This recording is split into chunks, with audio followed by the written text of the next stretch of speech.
जयति परम ज्योति समं समस्तैरनंत पर्यायी दर्पण तल इव सकला प्रतिफलति पदार्थ मालिका यत्र परमागमस्य बीजं निषेध जात्यन्द सिंधुर्विधानम सकल नय विलसितानां विरोधमथनं नमाम्यनेकान्तं विरोधमथनं नमाम्यनेकान्तं।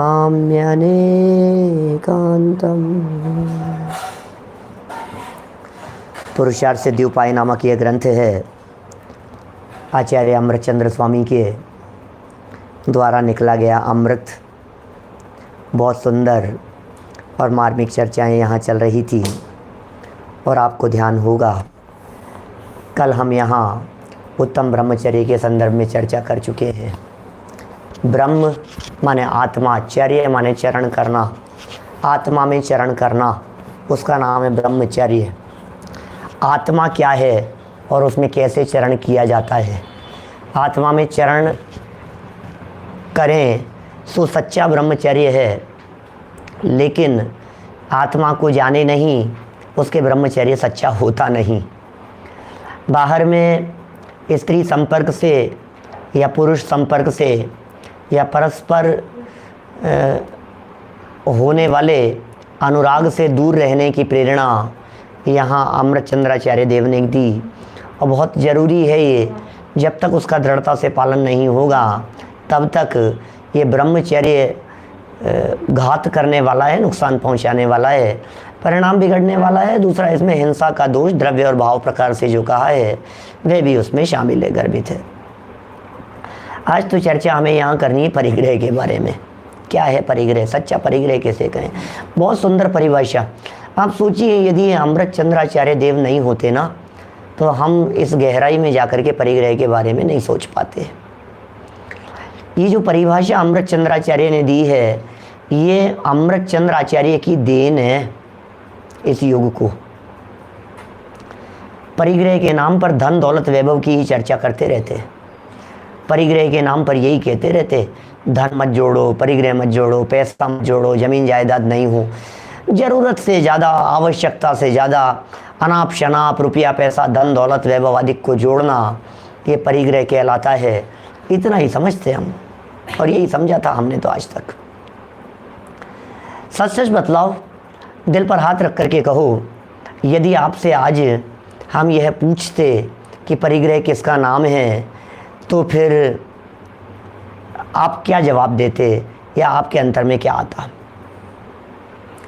सिर्फ परिग्रह के बारे में चर्चा चल रही होती, दुनिया में कोई भी व्यक्ति तुमसे पूछे परिग्रह के बारे में तो आप क्या जवाब देंगे। हर व्यक्ति एक ही जवाब देगा, क्या, अरे धन दौलत वैभव ये तो परिग्रह थे। कितना परिग्रह है, कितना परिग्रह है, क्या माने क्या। इसको ऐसा लगता है ये परिग्रह, ये परिग्रह, ये परिग्रह, सारी दुनिया भर में तुम्हारे को परिग्रह परिग्रह नजर आ रहा है। अरे परिग्रह बाहर में नहीं होता, परिग्रह अंदर में होता है। ये अमृतचंद्राचार्य सिखा रहे हैं।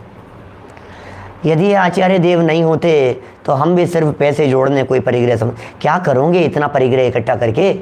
आपस में एक दूसरे के ऊपर कमेंट करते हुए देखे जाते हैं, अरे भाई साहब इतना पैसा है, क्या करोगे यार, इतना इकट्ठा करके कहाँ ले जाओगे। कमेंट करते हैं एक दूसरे के ऊपर हंसी मजाक करते हुए। स्वाध्याय भवन से बाहर निकलने के बाद जब कभी वैराग्य की चर्चाएं चली हो तो बाहर निकलने के बाद लोग इस प्रकार के कमेंट कर देते हैं, अरे यार क्या करूँगी, कहाँ ले जाऊँगे इतना सारा, इतने पैसे को। सुनो अमृतचंद्राचार्य क्या कह रहे हैं। पेज नंबर निकालो 135, 135 नंबर का पेज। लगभग आधा अपना ये ग्रंथ हो रहा है यहाँ।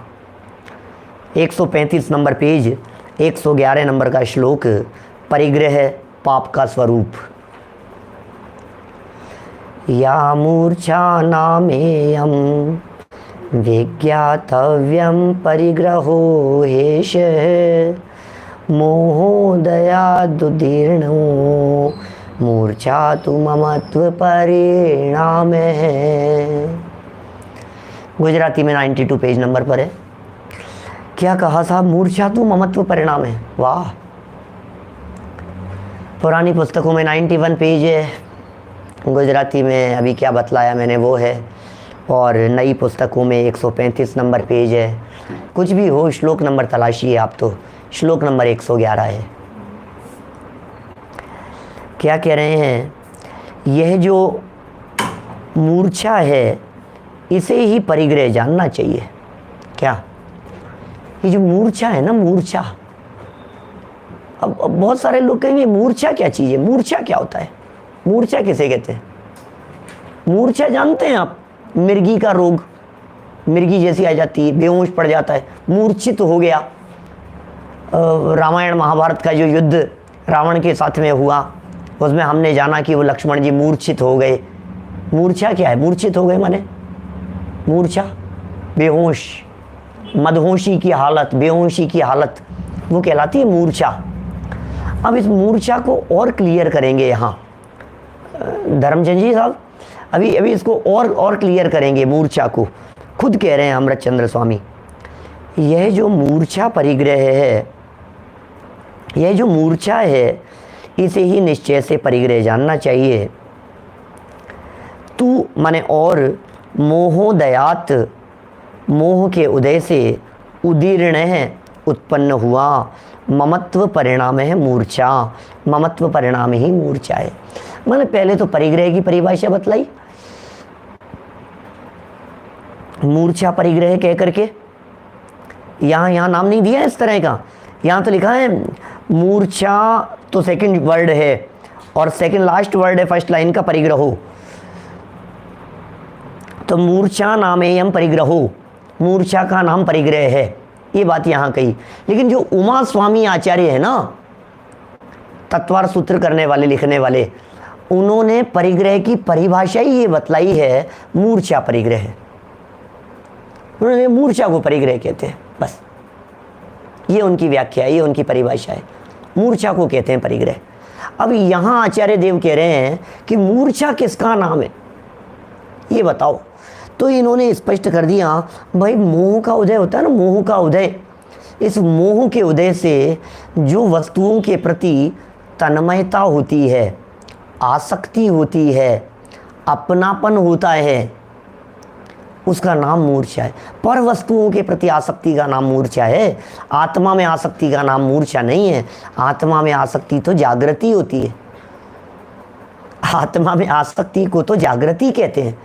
पर में मूर्छा जो होती है वो परिग्रह कहलाता है। इसलिए पर के प्रति मूर्छा का तो त्याग करना है, अपने प्रति मूर्छा का त्याग नहीं करना है। बहुत सुंदर चर्चाएं हैं, बड़ी अद्भुत व्याख्याएं हैं, अद्भुत विवेचनाएं हैं। टीका पढ़ता हूँ, क्लियर होगी बात। माने धन परिग्रह नहीं है, पैसा परिग्रह नहीं है, संपत्ति परिग्रह नहीं है। तो साहब ये तो मज़ेदार बात कह दी पंडित जी आज तो आपने। हम खाम में डर रहे थे, इतना परिग्रह इकट्ठा हो जाएगा, इतना परिग्रह इकट्ठा हो जाएगा, इतना पैसा इकट्ठा हो जाएगा, इतना वैभव हो जाएगा हमारे पास में, हम ज़बरदस्ती डर रहे थे। आज आपने हमारा पूरा डर निकाल दिया। अब हम निर्भीकता से कितना भी जोड़ेंगे, क्योंकि इसका नाम तो परिग्रह है ही नहीं। सब कुछ रखेंगे और फिर भी परिग्रह से रहित कहलाएंगे कि भाई साहब आप क्या सोच रहे हो, ये क्या कह रहे हैं आचार्य देव। यहाँ आचार्य देव ने मूर्छा कहा है, मूर्छा, और मूर्छा को तो परिग्रह कहा और मूर्छा का लक्षण बतला दिया ममत्व। ममत्व बोलो, ममत्व परिणाम है या नहीं है? ममत्व परिणाम तो इतना पाया जाता है, अपनापन तो इतना पाया जाता है इस परिग्रह के साथ में, कहता है ये मेरा था, ये मेरा है, ये मेरा होने वाला है। लो पंडित जी आपको पता है क्या, ये हवेली जो है ना, ये हवेली पहले अपनी थी, अपनी थी हवेली पहले, ऐसा बोलता है। माने दूसरी हवेली के बारे में ये मेरी थी, वो भूतकाल को याद कर रहा है। ममत्व आज भी मौजूद है और वर्तमान में जहाँ रहता है वो तो अपना ही। हाँ, लेकिन अभी आजकल क्या है, अभी इसको खाली करने का चल रहा है, उधर उधर लेने का विचार चल रहा है। ये जो बंगला है ना, बस ये समझ लो आप पक्का ही होगी अपनी डीलिंग, ये अपना हो जाएगा अभी थोड़े दिन बाद में। अभी से उसके प्रति ममत्व दिखाई देता है। पास्ट के प्रति भी है, वर्तमान में भी है और भविष्य के प्रति भी है। तो भाई तेरा छूटा क्या है ये तो बता। बहुत गजब की चर्चाएं करने वाले हैं इस परिग्रह परिमाण की चर्चा में। बड़ा गजब का ग्रंथ है, असली मर्म खोल खोल करके बतलाएंगे, ऐसे ऐसे तर्क देंगे आपके पैरों के नीचे से नई जमीन खिसक जाए, ऐसा हो नहीं सकता। बोलो, उसको पता नहीं है असली परिग्रह होता क्या है, उसको पता नहीं है ये क्या कह रहे हैं। ये कह रहे हैं सब कुछ छोड़ दिया उसके बावजूद भी परिग्रहधारी, और कुछ भी नहीं छोड़ा और उसके बाद में भी परिग्रह नहीं है। क्या गजब हो गया। कुछ भी नहीं छोड़ा, कुछ भी नहीं छोड़ा और फिर भी परिग्रह नहीं है, और सब कुछ छोड़ दिया और महापरिग्रही है।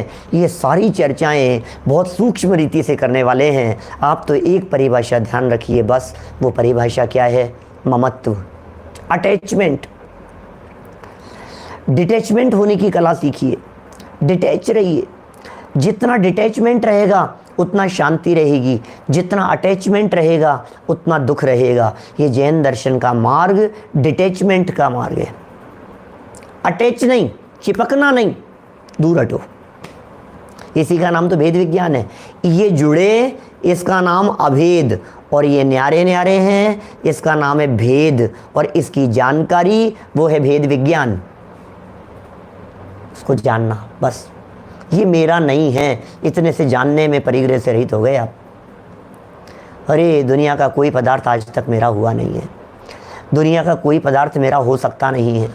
जगत की पर वस्तुओं को अपना बनाने की चेष्टा तो बहुत की, लेकिन आज तक जगत का कोई भी पदार्थ मेरा हुआ ही नहीं है। जगत का पदार्थ यदि मेरा हो जाता तो उस पदार्थ के नष्ट होने के साथ साथ मेरा भी नाश हो जाता। ये धरती किसी की नहीं हुई, ये धन किसी का नहीं हुआ, ये लक्ष्मी चंचल है, आज किसी के घर में तो कल किसी और के घर में। ये संपत्ति किसी की नहीं है, ये मकान किसी का नहीं है, ये ज़मीन जायदाद किसी की नहीं है। हमसे पहले न मालूम कितने राजा आए, कितने महाराजा आए, कितने योद्धा आए। अपनी यादों के स्वर्ण महल कितनों ने यहाँ बनाए थे। हैं? वो है भजन, सुनाता हूँ पंक्तियाँ। गला तो कम काम करता है, धीरे बोलता हूँ, थोड़ा उपयोग एकाग्र करके सुनना। सब झूठे रिश्ते नाते हैं, सब झूठी प्रेम कहानी है। क्षण भंगुर जीवन है चेतन, इस जग की यही कहानी है, इस जग की यही कहानी है। सब झूठे रिश्ते नाते हैं, सब झूठी प्रेम कहानी है।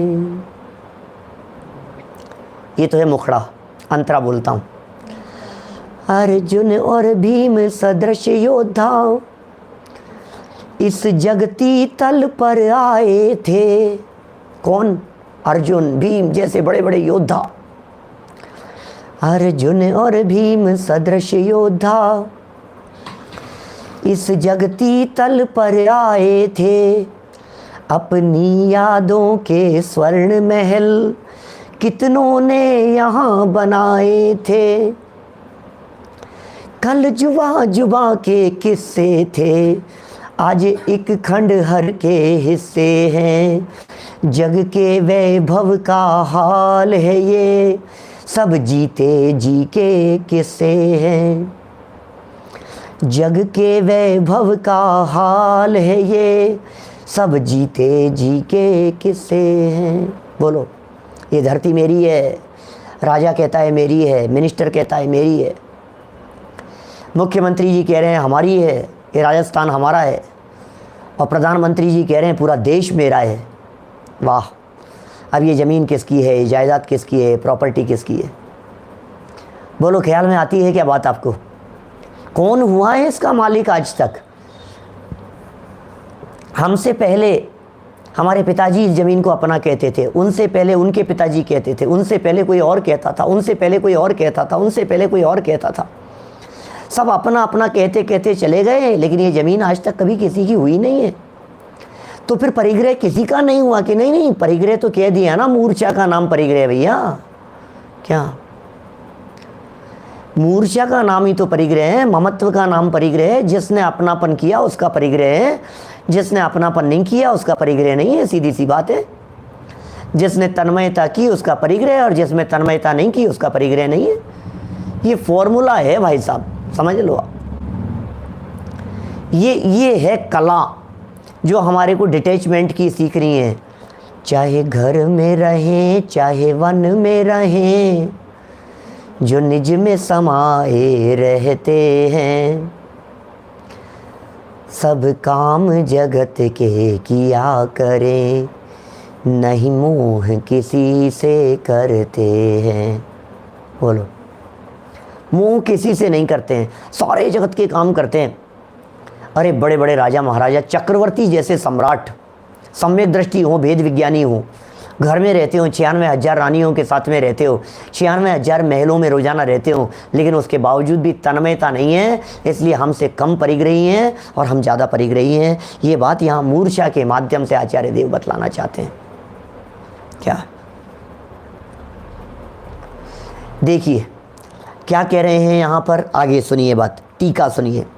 यहाँ ही हम मूर्छा नाम इह एष है परिग्रह विज्ञातव्य है तू पुनः मोहोदयात उदीर्ण है ममत्व परिणाम है मूर्छा अस्ति। क्या कह रहे हैं? हे भव्य जीवों, ओहो हे भव्य जीवों, क्या कह रहे हैं, गजब भाई। ये शब्द कितने सुंदर दिखाई देते हैं, हे भव्य जीवों। हमें कह रहे हैं ये अमृत चंद्राचार्य देव का हमारे लिए सर्टिफिकेट है। इस 10 दक्षिण पर्व इस भाद्र मास में सर्टिफिकेट है। जितेंद्र जी भाई साहब, रमेश जी बुरीचा साहब, बोलो, ये सर्टिफिकेट दे रहे हैं अमृत चंद्राचार्य। हे भव्य जीवों, हे भव्य जीवों, हे पात्र जीवों। क्या हम भव्य जीव हैं, निकट भव्य जीव हैं, हम मोक्ष जाने वाले हैं। चंद क्षण दुनिया के मेरे रह गए, चंद भव इस जगत में अब रह गए। क्या क्यों? क्योंकि अब तो हम जाने वाले हैं सिद्धालय में। अरे अब तो टिकट बुकिंग हो गई हमारी, अब क्या चिंता है, अब काहे की टेंशन है। अब पता है कहाँ जाने वाला हूँ मैं।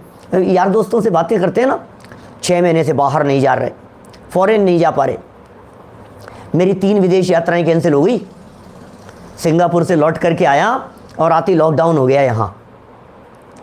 अब ये कहता है ऐसा, अब जा रहा हूँ मैं, आपको पता है, वहाँ जा रहा हूँ मैं, वहाँ जा रहा हूँ मैं, वहाँ जा रहा हूँ मैं। सुन, तू कहाँ जा रहा है? तू लौटने के लिए जा रहा है। हम कह रहे हैं सिद्धालय जा रहा हूँ मैं। अब बोल, मजा आता है कि नहीं? सिद्धालय जा रहा हूँ, ये बात सुनते कितना उत्साह आता है अंदर में। आपको पता है मैं कहाँ जाने वाला हूँ? कि कहाँ जा रहे हो भैया? सिद्धालय में जाने वाला हूँ मैं थोड़े समय में, सिद्धों के बीच में। क्या प्रभु, क्या तेरी अस्थि मेरी बस्ती, है ना युगल जी बाबूजी साहब की पंक्तियाँ। क्या लाइन है, पूरी लाइन बोलो। है आज, क्या है आज अर्घ की सार है क्या? हे प्रभु, जहाँ तेरी अस्थि वहाँ मेरी बस्ती, ऐसा है भाई। है आज मुक्ति का उद्घाटन, प्रभु बीती विभावरी आज हुआ अरुणोदय शीतल छाव, झूमते शांतिलता के कुंज। चलो प्रभु चलें अब अपने उस गांव। क्या कहते हैं बोलो यार। सिद्ध भगवान को बुलाया उन्होंने और सिद्ध भगवान को बुला करके कह दिया, अब वो उद्घाटन हो गया, प्रभु मेरे मंडप में आओ, है आज मुक्ति का उद्घाटन। और अब क्या है, अब उद्घाटन समारोह हो गया, अब चलें अपन, आपके साथ साथ में चलता हूँ ऊपर। क्या माने ये क्या है गजब का स्वरूप, बोलो। हे सिद्ध भगवान, जहाँ तुम्हारी अस्थि है वो मेरी बस्ती हो जाएगी। क्या बोलो, समझ में आ रही है क्या? वो मेरी बस्ती हो जाएगी, वहाँ मुझे महिमा आएगी उस जगह पर। है आज अरे अर्घ की सार्थकता, तेरी अस्थि मेरी बस्ती। धन्यवाद, धन्यवाद साहब जगनेश भाई, आपसे ही उम्मीद थी, इतना फास्ट लिख करके दे दोगे। क्या कहा?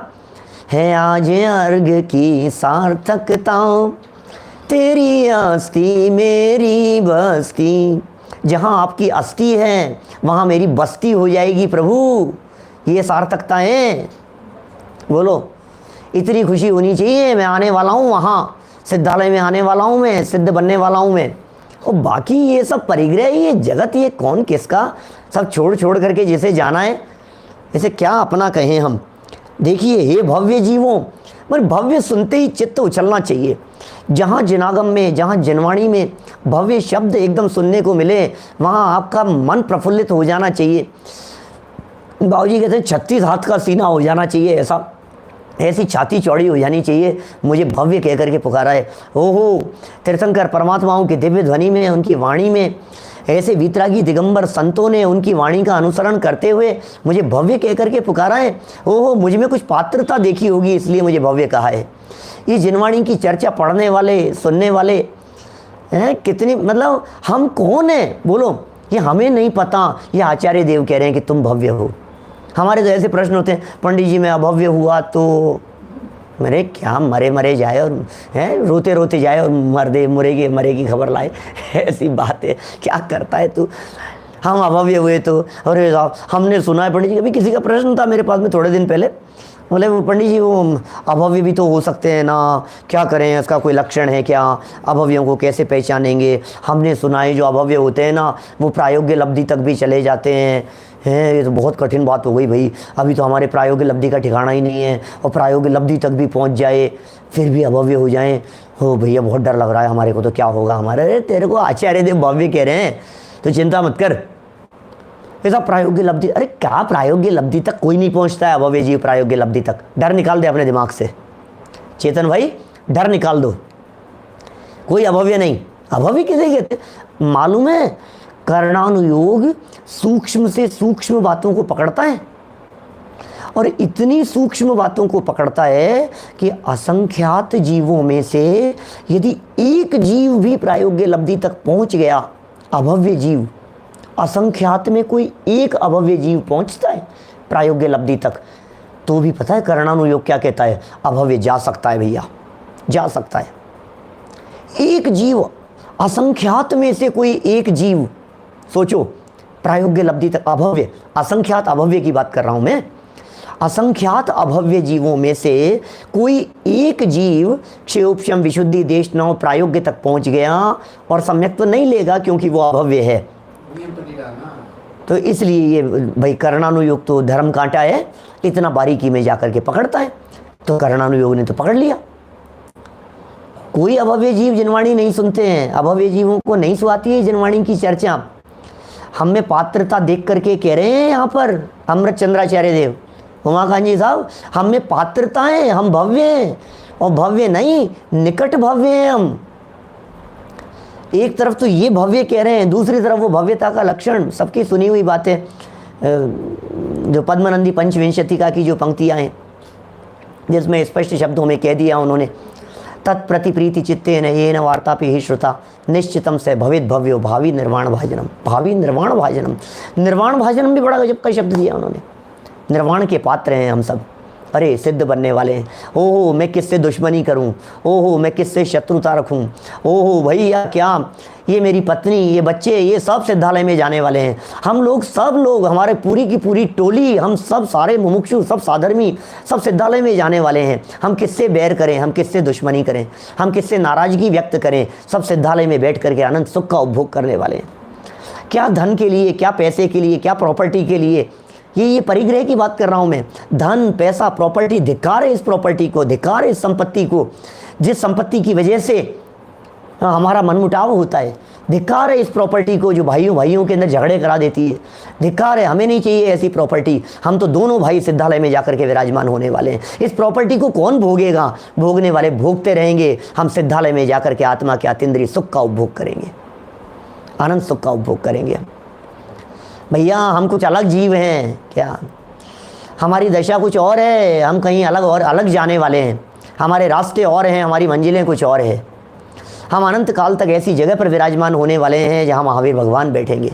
हम ऐसी जगह पर बैठने वाले हैं जहाँ अनंत आनंद सिद्ध भगवान बैठे, सिद्ध ही होंगे चारों ओर, बस और कुछ नहीं। क्या चाहिए हमारे को, क्या कुछ भी नहीं चाहिए हमें, हमें कुछ नहीं चाहिए। जहाँ चाह है वहाँ मुक्ति नहीं। अरे मुक्ति में चाह नहीं होती, कल कही थी शायद मैंने ऐसी बात आप लोगों के बीच में। चाह नहीं होती मुक्ति की भी, जहाँ चाह नहीं है। भूतकाल प्रभु आपका वह मेरा वर्तमान, वर्तमान जो आपका वह भविष्य मम जान। ये तो भव्य कह करके इतना उछलता मेरा पौरुष आज, त्वरित टूटेंगे बंधन नाथ। हे भगवान त्वरित टूटेंगे क्या सुरेंद्र जी भाई साहब, जल्दी टूटने वाले हैं ये भव के बंधन, सब टूट जाने वाले हैं। अब लंबा समय नहीं है, अब हमारा संसार लंबा नहीं है, अब लंबे समय तक संसार में रुलना नहीं है हमारे को, अब सुहाता नहीं है। यहाँ पर घर नहीं सुहाता, गृहस्थी नहीं सुहाती, परिवार नहीं सुहाते हैं, ये जंजाल दिखते हैं, ये सब छोड़ करके चलो ऊपर, सब चलो, सब मिलकर के साथी चलो, पत्नी भी, बच्चे भी, भाई बहन भी, सब। लेकिन सुनो, वहाँ भाई बहन का राग नहीं होगा, ये ध्यान रखना। वहाँ पत्नी परिवार का राग नहीं होगा। वो जगह कैसी होगी है जहाँ अनंत आनंद सिद्ध भगवान एक दूसरे के साथ में बैठे हुए हैं, एक दूसरे के साथ में बैठे हुए हैं, लेकिन एक दूसरे की खबर नहीं है, एक दूसरे की झोली में झांक करके देखते नहीं है। कैसे सिद्ध भगवान, कौन किसकी तरफ देखे। एक सिद्ध भगवान को अपने ही असंख्यात प्रदेशों में बैठे हुए दूसरे सिद्ध भगवान के आत्मा में झांकने की फुर्सत नहीं है। एक सिद्ध भगवान जहां बैठे हैं वही दूसरे सिद्ध भगवान उसी में ऐसे ऐसे बिल्कुल घुस करके बैठे हैं, बिल्कुल सेम प्रदेश, प्रदेश भेद भी नहीं है। आकाश के प्रदेशों की दृष्टि से देखा जाए तो प्रदेश भेद नहीं है। एक माही एक राजे, एक माही अनेक नो, एक अनेक की नहीं संख्या, एक अनेक की नहीं संख्या, नमो सिद्ध निरंजनो। अनंत एक में एक विराजमान होने वाले ऐसे सिद्ध भगवान। अब उन्हें कौन बगल में कौन आकर के बैठ गया, अच्छा संजीव गोदा है, अरे क्या लेना देना, कौन संजीव गोदा, किससे क्या लेना देना है हमारे। मैं भी आत्मा और तुम भी आत्मा, और अपने आत्मा का उपभोग करो। फुर्सत कहाँ है दूसरे की तरफ देखने की। दूसरे की तरफ देखने से तो चले जाता है आनंद भाई साहब। लोकालोक को देखते नहीं है, झलकता होगा लोकालोक, परवाह नहीं है लोकालोक को देखने की, चिंता नहीं है, विकल्प नहीं है, क्यों देखूं मैं लोकालोक को। अरे जब मुझ में अनंत गुण और अनंत वैभव मेरे पास में है, अरे मुझे मेरे वैभव से फुर्सत नहीं मिलती, मैं तुम्हारी तरफ क्यों देखूंगा। दूसरे की थाली में वो देखता है जिसकी खुद की थाली में माल नहीं होता है। यहाँ तो माल है मेरे पास में। बाहर में परिग्रह के प्रति आसक्ति उसे नज़र आती है भाई साहब, क्या उसे आसक्ति नज़र आती है जिसे वहाँ सुख नज़र आता है। जब परिग्रह में सुख नहीं है, जब संयोगों में सुख नहीं है, जब बाहर में सुख नहीं है, जब बाहर में आनंद नहीं है, जब है नहीं बाहर में आनंद, तो क्यों दृष्टि जाए उधर, भीतर का आनंद दिखाई देता है। जब अंदर में आता है आनंद तो दृष्टि हटती है बाहर से, क्यों जाएगी बाहर। अनंत अनंत काल तक दृष्टि अंदर से बाहर निकलती ही नहीं है। क्या चमत्कार है भाई साहब, ये कैसा चमत्कार है। ऐसे कहते हैं चमत्कार होता क्या है। चमत्कार आत्मा ही आत्मा का परिग्रह है, परद्रव्य परिग्रह की क्या जरूरत है। खुल करके चर्चा करने वाले हैं अमृत चंद्राचार्य देव, समय सार के टीकाकार हैं। समय सार के निर्जरा अधिकार में परिग्रह का एक बहुत जबरदस्त प्रकरण दिया है, आपको पता होना चाहिए। ग्रंथाधिराज समय सार के निर्जरा अधिकार में मैं 3 हिस्सों में बांटता हूँ निर्जरा अधिकार को, जब उसकी चर्चा करता हूँ तो उसमें एक प्रकरण है निर्जराधिकार का, ये परिग्रह वाला प्रकरण। और समय सार के प्रबल टीकाकार 1000 साल बाद में उस ग्रंथाधिराज समय सार के मर्म को खोलने वाले अमृत चंद्राचार्य आज हमारे सामने रूबरू हो रहे हैं परिग्रह की कुछ चर्चा लेकर के। बैठ जाओ, तैयार हो जाओ। अमृत चंद्राचार्य सामने विराजमान है और टीका में कुछ कह रहे हैं टोडरमल जी साहब, दुभाषिया बन करके। अमृत चंद्राचार्य ने अपनी वाणी में कुछ कहा और टोडरमल जी ने उस वाणी को खोल करके हमारे सामने प्रस्तुत किया। देखो गजब कर दिया है। या यम टीका पढ़ रहा हूँ पंडित जी साहब की। या यम मूर्छा नाम ही एष है परिग्रह विज्ञातव्य है तू पुनः मोहोदयात उदीर्ण है ममत्व परिणाम है मूर्छास्ति। पढ़ लिया था मैं, भूल गया।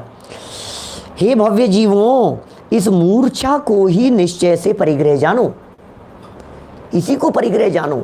हे भव्य जीवों सुनो, आपको बता रहे हैं क्योंकि आप भव्य हो, आपको बता रहे हैं क्योंकि आप में पात्रता दिखाई दे रही। सबको नहीं बताते ये बात, ये मार्मिक बात है, वैसे सीक्रेट है ये जैन शासन का सीक्रेट है। ये सीक्रेट नहीं बतलाया जाता सबको। भव्य जीवों को देखकर, पात्र जीवों को देखकर, उत्तम पात्र जीवों को देखकर ये मार्मिक बातें बता दी जाती है।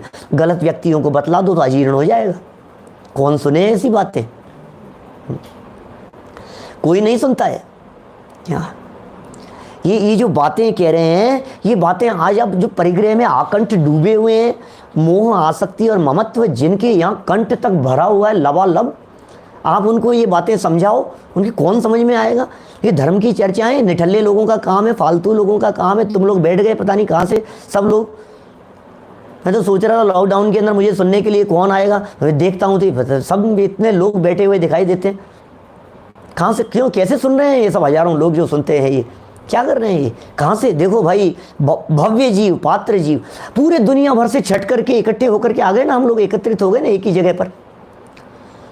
हम यदि यहाँ शिविर लगाते तो नहीं आता कोई इतने लोग, सब लोग एकत्रित होकर के आ गए, इकट्ठे होकर के आ गए, हम सब एक ही जगह पर इकट्ठे होकर के आ गए हैं। क्यों क्यों इकट्ठे हो गए, एक जैसी रुचि वाले, एक जैसे उत्साह वाले, एक जैसे परिणाम वाले, एक जैसी भावना वाले। कहते हैं जैसों को जैसे ही मिलते हैं, जगत में इस तरह की कहावत चलती है, उनका उन्हीं के साथ में संपर्क होता है। जो जैसे लोग होते हैं वे अपने संपर्क वाले लोगों को अपने साथ में जोड़ लेते हैं। ऐसा ही है, बिल्कुल इसी तरह की बात है यहाँ। कितनी सुंदर कह दी है, इस मूर्छा कोई निश्चय से परिग्रह जानो।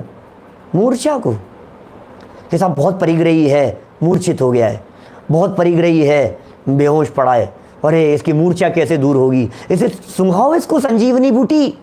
इसकी मूर्छा को दूर करने के लिए लक्ष्मण युद्ध क्षेत्र में बीच में मूर्छित हो गए, तो वैद्यराज ने हनुमान जी को भेजा और वो वहां जाकर के संजीवनी बूटी के नाम पर पहाड़ उठा करके ले आए, मूर्छित लक्ष्मण को होश में लाने के लिए। ये बूटी सुंघा रहे हैं हमारे को, तुम चेतन हो, तुम आत्मा हो भैया। क्या संजीवनी, जीवन जिससे मिले, ऐसी बूटी है ये हमारे पास में। मूर्छा किसे कहते हैं, मूर्छा किसे कहते हैं पंडित जी, ये तो बता दो मूर्छा किसे कहते हैं। तो बोले सुनो, एक कर्म है जिस कर्म का नाम है चारित्र मोहिनी है। चारित्र मोहिनी नाम का एक कर्म है। बोले क्या होता है चारित्र मोहिनी नाम का कर्म। बोले चारित्र को विचलित करता है, चारित्र में व्यवधान पैदा करता है, चारित्र में चंचलता पैदा करता है। क्या देवेंद्र भाई, चारित्र जो है ना, उस चारित्र में हलचल पैदा कर देता है, कषायों से तरंगित कर देता है। क्रोध, मान, माया, लोभ, हास्य, रति, अरति, शोक, भय, जुगुप्सा, स्त्रीवेद, पुरुषवेद, नपुंसकवेद, क्या ये मूर्छा उत्पन्न करता है। ये चंचल हो जाता है, ये देखता है, आसक्त हो जाता है, स्त्री को देख करके आसक्त हो गया, पुरुष को देख करके आसक्त हो गया, विकारी हो जाता है। अरे धिक्कार है ऐसी परिणति को। आप सोचिए, माने कल जो हमने ब्रह्मचर्य की चर्चा की थी, एक एक चीज को देख देख करके ये अच्छा है, ये अच्छा है, ये अच्छा है। अरे तेरी ये बुद्धि, तेरी ये दृष्टि व्यभिचारिणी दृष्टि है। वो थे ना अपने दोनों बहन को देख करके वैराग्य जी ने आ गया, देशभूषण कुलभूषण कहाँ से आए थे, गुरुकुल से आए थे पढ़ करके, और बहन को देखा और आकर्षित हो गए। फिर क्या किया उन्होंने, धिक्कार है, ऐसा परिणाम हमारे मन में कैसे आया, ओ ऐसे विकृत परिणाम हमारे मन में कैसे आए। दीक्षा लेकर के चले गए भाई साहब, क्या दीक्षा लेकर के चले गए। नहीं चाहिए ऐसे भोग, नहीं चाहिए ऐसी आसक्ति, धिक्कार है हमारे को, ऐसी परिणति, ऐसे परिणाम, विरक्ति हो गई, ऐसी विरक्ति चाहिए। ये चारित्र मोह कषाय का जब तीव्र उदय होता है, कुंथलगिरी से मोक्ष पधारे हैं, कुंठलगिरी से बोलो, ऐसे जब पर के प्रति, वस्तुओं के प्रति क्रोधाधिक कषायों का जो परिणाम होता है उसे कहते हैं चारित्र मोहनीय कर्म। चारित्र मोहनीय कर्म के उदय से कषाय भाव और नौ कषाय भाव होते हैं। और दूसरा जो है ना दर्शन मोहनीय, उस दर्शन मोहनीय कर्म के उदय से श्रद्धा में विपरीतता होती है। तो दर्शन मोहनी कर्म श्रद्धा को बिगाड़ता है, उदय में निमित्त बनता है, उसका उदय निमित्त बनता है। और जो चारित्र मोहनी कर्म है ये चंचलता पैदा करता है। तो अभी ये जो कषाय और आसक्ति का काम है ये चारित्र मोहनी कर्म के उदय का काम है। इससे होता है ममत्व परिणाम, अपनापन। चारित्र मोहनी का मंद उदय होता है ना, तो चारित्र मोहनी का मंद उदय होने पर ये जीव, जब चारित्र का मंद उदय हुआ तो फिर ये जीव अपने परिवार के प्रति भी उदासीन सा हो जाता है मंद उदय में। हाँ ठीक है, आलसी प्रमादी जैसा दिखता है, ये स्थिति होती है उसकी। तो चारित्र मोह कर्म के उदय को प्राप्त हुआ जो ममत्व परिणाम, अर्थात यह मेरा है, ये मेरा है, मैं, क्या ये मैं, ये बकरे जैसे बोलता है ना, बकरी जैसे मैं करता रहता है, मैं ऐसा, ये मैं करके बकरा बन जाएगा, ये तिर्यंच गति में चला जाएगा। ये मेरा, ये किताब मेरी, मेरा बेटा, मेरे, ये मेरे हैं। अरे ये बंद करिए मेरापन, दुनिया में कोई किसी का नहीं हुआ है। और ये मेरापन का परिणाम ये तेरे अनंत दुख का कारण है। 2 बालिकाएं क्या आस पड़ोस में रहती थी, 18-20 साल की हुई, साथ में खेलती थी, खूब खेलती, मौज मस्ती करती थी दोनों साथ में, बचपन से साथ में रहती थी दोनों बालिकाएं। 18-20 साल की हो गई। अब क्या हुआ, अचानक एक दिन एक बालिका ने नक्की किया कि मैं तो जीवन पर्यंत ब्रह्मचर्य से रहूंगी, ब्रह्मचर्य की भावना भाई। और जो दूसरी थी वो दूसरी चले गई, उसकी शादी हो गई और वो शादी होकर के चले गई। अब जिसकी शादी हो गई वो ससुराल चली गई, और जिसने भोगों के प्रति विरक्ति का भाव रखा वो ब्रह्मचर्य व्रत लेकर के अपने घर में ही रहने लग गई। अब दोनों रह रही है बराबर, वो वहाँ रह रही है, यहाँ रह रही है। साल भर बाद में क्या हुआ, लगभग जिसकी शादी हो गई थी उसके पति का देहांत हो गया, देह का अंत हो गया, या उसका जो हस्बैंड था उसका स्वर्गवास हो गया। अब ये लौट करके वापस अपने पियर में आ गई, अब पियर में ही रहने लगी। अब वहाँ क्या करे, अब पति के बिना ससुराल में क्या करे, आ गई इधर, अपने पियर में रहने लगी। अब जब पियर में आ गई तो थोड़े दिन तो थोड़ा सा शौक जैसा रहा, फिर वही दोस्त खेलना कूदना सब, लेकिन वही अब ये तो इसको तो पति नहीं है ना, अभी तो शौक मगन। अब देखो शादी के पहले भी ये दोनों बच्चियां, दोनों लड़कियां साथ में खेलती थी, उठती बैठती थी, घूमती फिरती थी, मार्केट में जाती थी, सब कुछ करती थी। और अब विधवा होकर के आने के बावजूद भी फिर साथ में रहती हैं, वापस साथ में रहना शुरू कर दिया। लेकिन मालूम है आपको, जिसने ब्रह्मचर्य से रहने का निर्णय लिया वो आज भी परम सुखी है, और जिसने पर को अपना बनाना चाहा लेकिन पर तो अपना बना नहीं, क्या पर को मैंने अपना बनाना चाहा लेकिन पर तो बना नहीं, वो अनंत दुखी है आज भी। कुछ बात ख्याल में आ रही है आपके? परिस्थितियां कुछ नहीं बदली हुई दिखाई दे रही है, बीच में कुछ समय के लिए बदली थी, लेकिन उसका जो राग है ना, उसका जो अपनापन है, मैं विधवा हो गई, मेरा पति चला गया, मेरा पति मर गया, अब नहीं है। अरे तेरा पति मर गया, वो चला गया, इसका तो पति है ही नहीं, इसने तो शादी की नहीं। जिसने की नहीं, जिसने एकत्व को चुना वो आज भी प्रसन्न है, और जिसने एकत्व को नहीं चुन करके पर को अपना बनाना चाहा लेकिन पर अपना बना नहीं, वो महादुखी है। तो सुखी होने का मार्ग क्या है? पर को अपना बनाने की चेष्टा मत करो। जो अपना नहीं, शायद अभय जी भाई साहब का भजन है, मुझे ध्यान में नहीं, बहुत बरसों पहले अभय जी भाई साहब से सुना था। जो अपना नहीं उसके अपनेपन में जीवन चला गया, पर मैं अपनापन करके हाँ मैं अपने से चला गया। अपने आप को छल रहा है, अपने आप को धोखा दे रहा है, पर मैं अपनापन करके हाँ मैं अपने से चला गया। और पता है इस भजन की अंतिम लाइन क्या है नितिन भाई? क्या? अपने में अपनापन करके मैं अपने में चला गया, पर मैं अपनापन करके अपने से चला गया, और अपने में अपनापन करके अपने में चला गया। बोलो, अपने में अपनापन करो तो अपने में चले जाओ, और पर में अपनापन करो तो सर फोड़ते रहो, माथे फोड़ते रहो, क्या दुखी होते रहो। बोलो, ये दुखी दुखी होने का रास्ता है। देखो, चारित्र मोहनी कर्म का उदय विकार कराता नहीं। यदि कर्म विकार कराए मुझे तो कर्माधीन मैं हो जाऊं, पर कर्म विकार कराता नहीं सो कर्माधीन मैं होता नहीं। क्या? यदि कर्म विकार कराए मुझे तो कर्माधीन मैं हो जाऊं। क्या? लेकिन कर्म मुझे विकार नहीं कराता। क्या? टोडरमल जी की याद करो मोक्ष मार्ग प्रकाशक की पंक्तियां। स्वयं तो मेहनत बने रहना चाहता है, अपना दोष कर्माधिक पर लगाता है। क्या? 311 पेज है शायद, 311 13। बोलो।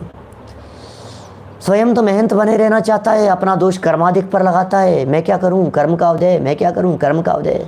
चारित्र मोहनी कर्म का उदय। पंडित जी मैं क्या करूं? ऐसे ही कर्म का उदय। हमारे तो ऐसे ही कर्म का उदय। मैं क्या करूं? ऐसे तीव्र क्रोध कर्म का उदय आता है कि गुस्सा आ जाता है। अरे कंट्रोल कर, क्या गुस्सा आ जाता है?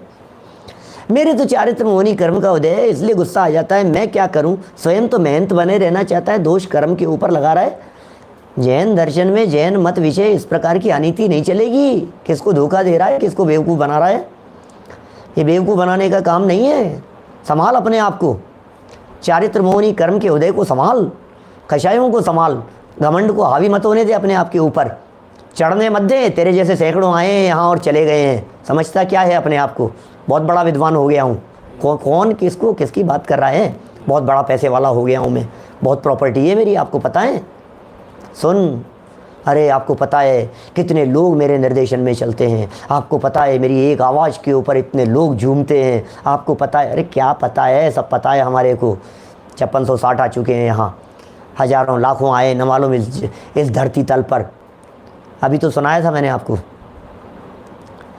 अर्जुन और भीम सदृश योद्धा इस जगती तल पर आए थे, अपनी यादों के स्वर्ण महल कितनों ने यहाँ बनाए थे। कल तक तो क्या हालत थी उनकी, जुवा जुवा के किस्से थे, और आज क्या हालत है? खंडहर के हिस्से हैं, खंडहर के हिस्से। क्या? बोलो। जग के वैभव का हाल है ये, सब जीते जी के किस्से हैं। जग के वैभव का हाल है ये, समझ लो जग के वैभव का हाल है ये। आज पत्नी छोड़ करके चले गई, आज हस्बैंड छोड़ करके चले गए। ये क्या हुआ? पुत्र हमसे पहले ही चला गया। ये क्या हुआ? पिताजी चले गए, भाई साहब चले गए। क्या? छोटी बहनें चले गई, बड़े भाई साहब चले गए। आज ये दोस्त चले गए। अरे अभी उम्र क्या थी, अभी उम्र क्या थी। सुन भाई, जग के वैभव का हाल है ये। तोड़ना ही है यदि कुछ तो ममत्व परिणाम तोड़, अपनापन तोड़, राग तोड़, आसक्ति को तोड़। इसे परिग्रह कह करके पुकार रहे हैं, धन को परिग्रह नहीं कह रहे हैं। कल खोलेंगे इस बात को। अरे बड़ा गजब का खोला है अगले वाले श्लोक के अंदर, तो इतना सुंदर खोला है, इतना सुंदर तर्क दिया है। सब छोड़ने के बाद भी परिग्रही है, नहीं छोड़ करके भी क्या गजब है। ये तर्क हैं, यदि ये तर्क नहीं होते तो शायद हम परिग्रह के अंदर की गहराई को नहीं समझ पाते। क्या होता है सच्चा परिग्रह? बाहर को छोड़ छोड़ करके हम ये समझ लेते हैं कि हम परिग्रह से रहित हो गए। अनंत बार छोड़ा है ऐसा परिग्रह। पर को तो अनंत बार छोड़ा है, लेकिन पर में एकत्व बुद्धि को आज तक कभी नहीं छोड़ा।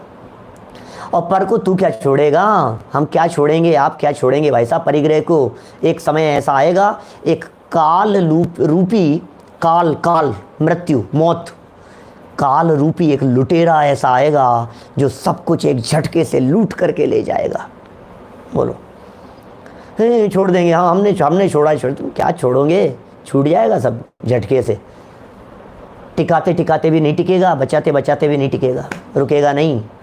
बच्चे पोते रोते रहेंगे, दादाजी दादाजी पापा जी क्या हुआ? रोक लो, डॉक्टर साहब बचा लो इनको, बचा लो। खुद कहेगा कुछ नहीं, चल दिए अब तो निपट गए, हो गया, काल पूरा हो गया भाई साहब। चलो ये सब इतना सारा परिग्रह, मेरा मेरा मेरा, रोता रहे मेरा। अब दूसरे आ गए मेरा करने वाले। ठीक है? अरे शब्द कितने सुंदर देते हैं सच में, ऐसा लगता है झकझोर देने वाली पंक्तियां हैं। चिंतन जियो इन पंक्तियों को, तो जिंदा दिली से जियो, मज़े से जियो। ये तत्व ज्ञान मिल गया है। स्वतंत्रता से जियो, स्वाधीनता से जियो। आज सुबह की ना मैंने चर्चा स्वतंत्रता दिवस के रूप में। ये स्वाधीनता का आनंद लो, मस्ती से, मौज मस्ती से। ओहो, पर में मुझे चलानी नहीं है और पर की मेरे ऊपर चल नहीं सकती है। मैं किसके ऊपर चलाऊं और क्यों चलाऊं भाई साहब, बोलो। चारित्र मोहनी कर्म के उदय को प्राप्त हुआ जो ममत्व परिणाम। क्या है ममत्व परिणाम? अर्थात यह मेरा है ऐसा परिणाम, ये मेरा है ऐसा परिणाम, वही मूर्छा है। अब बोलो, आपको लगता है हम मूर्छा में? आपको लगता है हम बेहोशी में? आपको लगता है हम गहल में? आपको लगता है हम मूर्छित होकर के पड़े हुए हैं? अरे नहीं नहीं पंडित जी, हम तो जागृत हैं, क्या बात कर रहे हो, हम तो बिल्कुल होशो आवाज़ में सुन रहे हैं, बिल्कुल आपकी बात एक एक वाक्य समझ में आ रहा है पंडित जी, हमारे को हर बात समझ में आ रही है, बिल्कुल हमारे को सब सुन रहे हैं, आप जो सुना रहे हो सारी बातें बराबर हमारे ख्याल में आ रही है। क्या ख्याल में आ रही है? ये आचार्य देव कह रहे हैं मूर्छा में पड़ा है, मूर्छित पड़ा है। जिसे अपने चेतन के चेतनत्व की खबर नहीं है वो मूर्छा में, वो मूर्छित है। जिसे अपने आप की खबर नहीं है, जो अपने आप को नहीं पहचान पा रहा है, वो मूर्छित है, उसे मूर्छा कहते हैं। क्या मूर्छित है ये व्यक्ति, नशे में है ये व्यक्ति, बेहोश है ये व्यक्ति, इसे होश नहीं है। होश में आओ, चेतन अपनो रूप निहारो, नहीं गोरो नहीं कालो, चेतन अपनो रूप निहारो। भैया अपनी चेतना को पहचानो, अपनी चेतना को जागृत करो। मैं चैतन्य आत्म तत्व त्रिकाली ध्रुव ज्ञान का घन पिंड इस देह देवालय में देह से भिन्न अछूता अंदर में मौजूद हूँ, विराजमान हूँ, भरा पूरा हूँ। रे प्रभु तू सब बातें पूरा, अनंत गुणों से भरा पूरा ये आत्म तत्व अंदर में अनंत अतीन्द्रिय आनंद को पर्याय में उड़ेलने के लिए तैयार बैठा है। लेने के लिए तैयार रहो, भोग करो, उसका आनंद करो भैया, आनंद करो। यह आनंद का मार्ग है। थोड़ी बात कही है, बहुत समझ लेना, खूब मस्ती से ये जीवन मिला है हमारे को, ये तत्व ज्ञान मिला है, ऐसे वीतरागी संतों का आशीर्वाद मिल गया है, भव्य उपमा मिल गई है, सर्टिफिकेट मिल गया है। सर्टिफिकेट को संभाल करके रखना कि मैं भव्य हूँ, और काम ऐसे करना जो भव्य जीवों जैसे हो। अभव्यों जैसे काम मत करना, भव्य जीवों जैसे काम करेंगे। हमारे काम ऐसे होंगे जिसे देख करके दुनिया कहेगी ऐसे होते हैं भव्य जीव, ऐसे होते हैं मुमुक्षु, ऐसे होते हैं आत्मार्थी, ऐसे होते हैं भाई साहब। तो इस तरह से हम सभी अपना जीवन सफल और सार्थक करें। इन परिभाषाओं को और इन बातों को जानकर सुनकर, लंबी चर्चा है, अभी तो लंबी चलने वाली है, अभी 10 लक्षण के पहले तो चलेगी। मुझे लगता है यही परिग्रह की चर्चाएं खूब करेंगे। आनंद से जुड़े रहिए, लगे रहिए, औरों को प्रेरणा देते रहिए, सुनते रहिए, सुनाते रहिए। फिर मिलेंगे कुछ मिनटों बाद में आपसे एक नई चर्चा को लेकर के, अनंत भक्ति भावना, 16 कर्ण भावनाओं के रूप में। निज निधि निज में बताई, यह अनंत उपकार है, उसके लिए जिन वाणी माँ को वंदना शत बार है, वंदना शत बार है। नमो मुकार मंत्र। नमो हरिहंताणम।